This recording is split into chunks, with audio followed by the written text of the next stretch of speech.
E aí pessoal, aqui é o Jack. Eu quero falar com vocês hoje um assunto, na verdade esse vídeo é mais pra mim, tá bom? Não sei se quem tá me acompanhando aí, porque às vezes eu vou ver o pessoal que me acompanha, é muita gente entre 20, 18 e vai até os seus 35 anos. Então, eu não sei se a galera mais nova aí vai acabar gostando do vídeo ou não, mas esse vídeo aqui é pra mim e pra quem tem aí mais de 35 anos, mais de 30 anos de idade, tá bom? Eu quero falar pra vocês hoje sobre 5 poderosas lições que eu aprendi com Ayrton Senna. O canal El Hombre, eu acho que é assim que pronuncia, ele fez as 5 lições que aprenderam com o Ayrton. Não é uma cópia, uma cola deles, tá bom? Isso aqui é eu mesmo. São 5 poderosas lições que eu aprendi com Ayrton Senna. Deixa eu explicar uma coisa pra vocês. Bom, eu nasci em 1982, é até difícil de lembrar. Acontece o seguinte, cara, período ali, o pessoal gostava muito de Fórmula 1, e no meu quarto, né, tinha uma foto do Senna na Lotus preta. E foto, na verdade, não, tinha um quadro, um pôster dele. Eu cresci vendo as corridas de Fórmula 1, muito famosas nas manhãs de domingo, tá? Então, eu cresci com a minha mãe fazendo, me lembro como se fosse hoje, ela fazia ovo frito domingo de manhã e a gente ficava ali, né, na sala vendo televisão, vendo as corridas do Senna, e ela botava o pão no meio o ovo no meio do pão, era uma alegria muito grande e sempre me lembra, assim, volta na minha cabeça essas memórias. Então, o meu pai gostava muito de Fórmula 1, né, então no meu quarto, em cima do meu berço, tinha um pôster do Senna, um quadro, na verdade, do Senna enorme. Tamanha era a forma como meu pai gostava de Fórmula 1, tá? Então, assim, eu quero falar pra você sobre essas 5 poderosas lições que pra mim, isso aqui é muito caro, entendeu? Isso aqui envolveu minha infância. Fazer esse vídeo é como, assim, lembrar de coisas quando eu era muito pequeno, né? A primeira coisa que eu aprendi com o Senna é que um homem pode inspirar uma nação. Cara, o país parava pra ver o Senna. 1900, década de 80, começo dos anos 90 ali, cara, o pessoal parava. O Brasil parava. Havia uma espécie de orgulho de ser brasileiro, muito semelhante com o que existia, não existe mais, no futebol. Então o esporte, ele tinha uma função quase que redentora no país. O país vendo de muitas recessões políticas, vivendo um regime militar. Eu sei que isso dá uma grande discussão, só não encham o saco, porque o vídeo não é sobre isso. Mas vivendo debaixo de um governo militar, tendo pouca entrada de produtos de fora, inflação extremamente alta. Quem aqui se lembra de como que era a inflação? O costume que nós temos de fazer o rancho, de comprar comida para o mês todo, vem desse período, porque a gente tinha que comprar as coisas porque acabava, o preço subia todos os dias. Todos os dias as coisas eram precificadas no mercado. Aí depois vinha o RV e depois o plano real, né? Então, só que o Ayrton Senna, quando ele subia no pódio, cara, eu me emociono falando isso. Ele subia no pódio, ele levantava a bandeira do Brasil bem alto, sabe? E a gente olhava aquilo e a gente pensava assim, pô, não é tão ruim assim, né? Não é tão ruim assim, tipo, a gente tem um cara que se emociona, que tá feliz e quer mostrar pro mundo todo de onde ele é. Eu devia ter falado no começo, mas vou falar agora, azar. Eu tô fazendo esse vídeo hoje, dia 1º de maio, dia do trabalhador, feriado. A gente tá em quarentena, não muda muita coisa. E há 26 anos atrás o Ayrton Senna morreu, né? No dia 1º de maio de 1994, eu nunca vou me esquecer disso. Eu não li nada, não vi nada na televisão ainda hoje, nada na internet, menção, mas eu nunca vou me esquecer desse dia. Então a primeira coisa que eu aprendi com o Senna é que um homem pode inspirar uma nação. E, cara, era fera mesmo ver o Senna no pódio, levantando a bandeira do Brasil e não tendo vergonha e tal, né? A segunda lição poderosa que eu aprendi com o Senna é que vencedores, eles não são definidos pelo seu local de origem. Vencedores não se definem porque ele nasceu aqui ou ali. Então, assim, é óbvio que o Senna, ele teve uma infância privilegiada no Brasil. Eu não me lembro se ele morou fora ou não. Seus pais não eram pessoas que tinham poucas condições financeiras. Tinham uma condição diferenciada no Brasil, mas mesmo assim ele era brasileiro. E comparando com o resto do mundo, então as pessoas tinham muito mais oportunidades, né? Então, só que o local de nascimento dele não define quem ele é. Eu acho isso extremamente poderoso, né? Extremamente poderoso. Poderoso demais. Vencedores não são definidos pelo seu local de origem. A terceira coisa que eu aprendi com o Senna é a questão da perseverança. Então, cara, o Senna, ele era fenomenal correndo de qualquer forma, mas tinha um momento que ele brilhava, que era quando ele corria debaixo de chuva. E, cara, vários pilotos não gostavam disso, né? O carro ficava mais instável, ficava difícil de pilotar, as curvas, as retas, troca de pneus. E era nesse momento que o Senna aparecia. Ou seja, no momento de dificuldade, até esse conceito que está se trabalhando hoje sobre questão de ser antifrágil, né? Então, o Senna, ele era um cara que perseverava, né? Ou seja, a vida lhe deu chuva, corra como um herói. Era exatamente isso que o Senna fazia. Quarta lição poderosa que eu aprendi com o Ayrton Senna é: o mundo é injusto, portanto, não desista.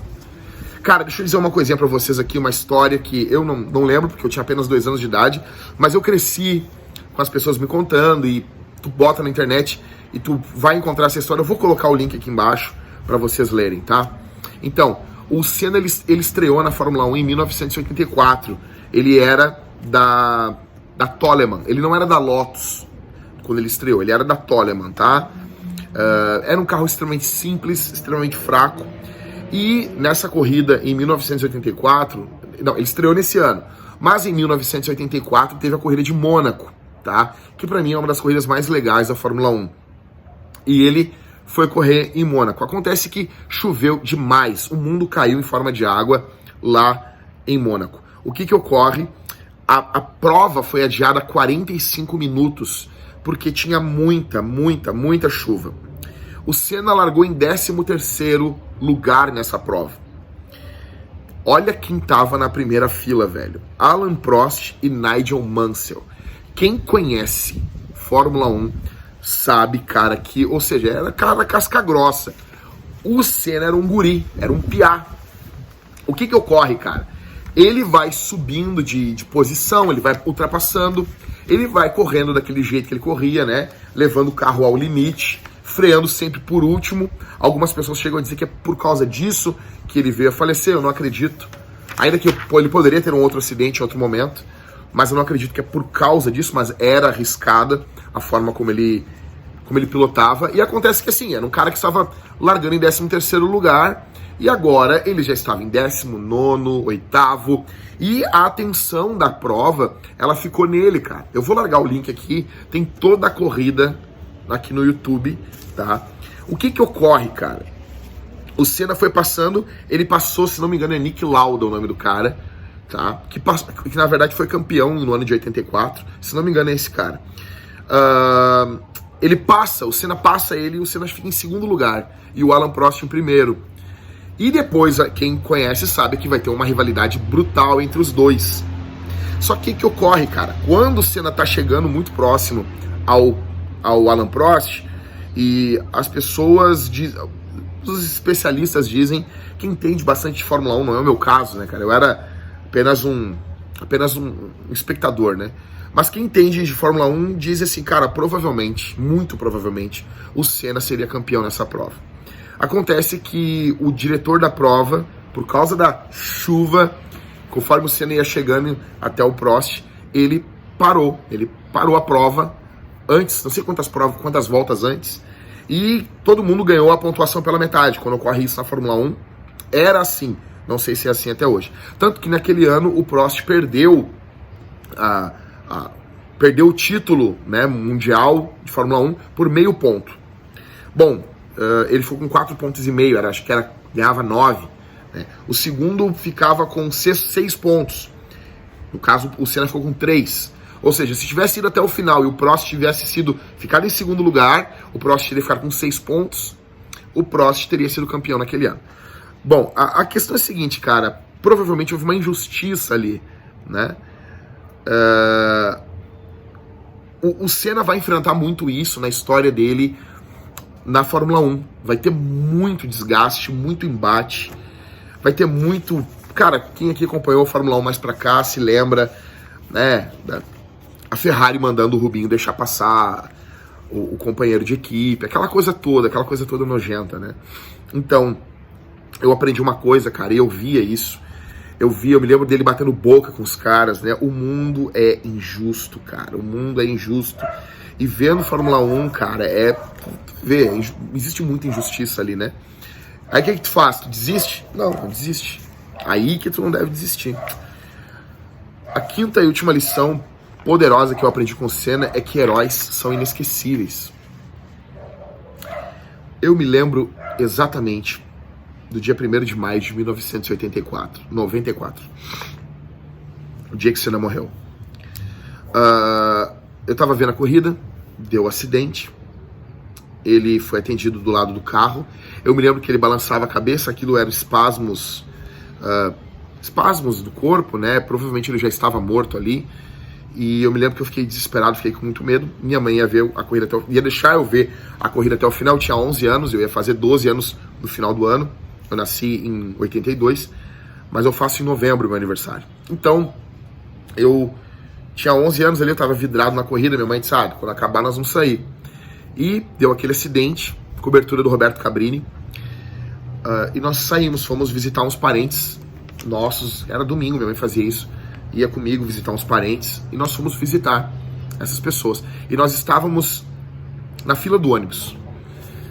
E eu me lembro que tava todo mundo ouvindo naquele momento ali, desesperado, as notícias. E tinha uma casa ali onde tinha a parada de ônibus. E tava bem alto as notícias ali. E eu me lembro de ter escutado na fila de ônibus que o Senna tinha morrido. Eu me lembro que comecei a chorar. E quando eu cheguei na casa do meu tio avô, nós fomos visitar ele, aqui no bairro Pinheiro, aqui. Eu me lembro que eu sentei, eu tinha 11 anos, eu sentei. E é um senhor bem mais velho que eu, muito óbvio, né? E eu comecei a chorar muito, chorei com 11 anos de idade. E ele me deu água, Isabel, o que tá acontecendo com ele? Perguntou pra minha mãe, né? E a minha mãe disse, ele gostava muito do Senna, o Senna morreu, né? Tudo. E eu me lembro, cara, desse dia como se fosse hoje. E por que eu quero dizer pra vocês que heróis são inesquecíveis? Porque de tempos em tempos eu me pego, entro no YouTube, boto algumas corridas, algumas ultrapassagens, algumas entrevistas do Senna, e às vezes choro, às vezes me lembro disso, sabe? E me lembro da minha infância, um período muito difícil na minha vida, por uma série de razões aqui particulares. E cara, então essas lembranças no dia de hoje eu queria compartilhar com você, homem que tá me vendo, e eu queria poder, como eu sou um pastor, cara, pra mim, nada do que a gente conversa não tem fundamento nenhum se não houver uma aplicação. Então, em primeiro lugar, cara, quando eu aprendo que o Senna pode inspirar uma nação, um homem pode inspirar uma nação, eu aprendo com o Senna isso, eu penso em você, cara. Eu penso em você. Talvez você pense, pô, quem sou eu? Talvez você nunca vai inspirar o Brasil, mas você pode inspirar seus filhos. Você pode inspirar sua esposa, você pode inspirar uma igreja, você pode viver de tal forma que a tua vida inspire outras pessoas. É muito bom o período da internet, muitas pessoas usam isso para se aparecer, para mostrar, para querer ser uma coisa que não são. Mas se você usa isso com a finalidade de inspirar pessoas, isso é fenomenal, que a tua vida inspire outras pessoas. Segunda coisa é que o local que você nasceu não define você. Assim como o Senna nasceu no Brasil e isso não definiu ele como um fator de limitação, o seu local de nascimento não define você. Talvez a sua família é uma família má, talvez seu pai é um homem ímpio, um homem mau, um homem que fez muita maldade. Talvez você nasceu em um contexto de muita pobreza e isso constantemente tenta definir você. As pessoas querem que você seja definido por isso. E eu quero dizer que você não precisa ser definido por isso. Terceira coisa que eu quero dizer para você, persevere, não pare, avance. Então, a vida, como ela pode lhe dar chuva. Homem que está me vendo aqui, nós como cristãos, gente, nós temos Jesus. Nós temos Jesus. Nós temos o nosso Deus. Ele não apenas se fez homem, morreu em uma cruz. Ou seja, depois disso, cara, tudo que a vida vai nos dar, nós podemos devolver isso com graça. A vida pode nos dar chuva, pode. Se a vida nos der chuva, a gente vai correr como heróis. É isso que homens fazem. Talvez você fez tudo errado. E ao fazer tudo errado, deu tudo certo na sua vida. E agora que você quer fazer tudo certo, está dando tudo errado. Não importa. O certo continua sendo o certo. Quarto, o mundo é injusto. Portanto, não desista. Então, há aquela injustiça na corrida de Mônaco de 84, na minha opinião, tá bom? Mas, mesmo assim, mesmo havendo essa injustiça, mesmo havendo isso, nós temos um jovem iniciando na Fórmula 1. Nós temos 2 casca-grossas, sabe? Prost, Nigel Mansell lá, um local extremamente inóspito, se é assim que eu posso usar essa palavra. Cara, não desiste. Talvez tu é novo, talvez tu tenha medo da vida, tem medo de existir. Não desiste, cara, não desiste. Em quinto, lembre-se que heróis são inesquecíveis. E é muito interessante, é muito importante nós termos heróis. Sabe, o povo de Israel, o judeu cresce ouvindo histórias fantásticas dos homens da Bíblia. Os americanos, eles têm monumentos aos seus heróis, aos seus fundadores, aos fundadores das nações. Nós precisamos aqui no Brasil, principalmente na igreja, resgatar o conceito de heróis. Homens que nos inspiram e homens que são inesquecíveis. Eu queria dizer para você, encerrando o vídeo aqui, para você viver dessa forma. Viva como um herói. Viva de forma para que a sua vida seja inesquecível, sabe? Você vê assim que tem momentos na Bíblia que os caras são enterrados com os pais. E daí tem trechos da Bíblia que os caras não são enterrados com os pais, os reis, porque eram ímpios.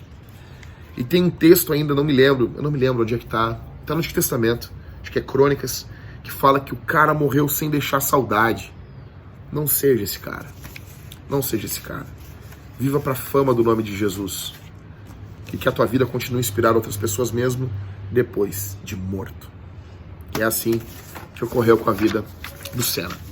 Pessoal, se você tem gostado do meu trabalho, se você que está vendo esse vídeo tem sido alcançado, eu quero que você preste atenção aqui, mas preste atenção mesmo. Dia 7 de maio, quinta-feira, às 8 horas da noite, eu vou estar dando uma aula sobre como reconquistar, recuperar o respeito roubado pelos medos e pelos vícios. Se você é homem e você quer ser respeitado, você quer lutar contra os pecados que têm assaltado você, junte-se a nós. Dia 7 de maio, eu espero você. Aqui embaixo vai ter um link para você se inscrever nessa aula. Segunda coisa, se você quer fazer parte de uma comunidade, de um grupo de homens que está lutando contra o pecado, meu convite a você é que você entre no segundo link aqui, que é um canal no Telegram, Pastor Jack Clube da Luta. Você é muito, muito bem-vindo. E para você que tem sido abençoado pelas pregações, podcasts, aqui embaixo estão as minhas contas. Cara, considera ao menos poder enviar uma oferta para o nosso ministério ou se tornar um mantenedor mensal através do Apoia-se. Isso vai fazer toda a diferença. Talvez você entra no Apoia-se ali e você vai ver, o Jack recebe 500 pila por mês, o ministério do Jack recebe 600 pila. Não, cara, não é isso que eu recebo. A maioria ali faz uma promessa que vai mandar alguma coisa através de boleto e não manda nada. Então, tem as contas aqui para você se juntar a nós também, tá bom? Nesse momento de pandemia, cara, a gente precisa muito, muito, muito, muito, tá bom? Deus abençoe você. Todos os dias tem vídeo aqui. Tamo junto. Um abraço.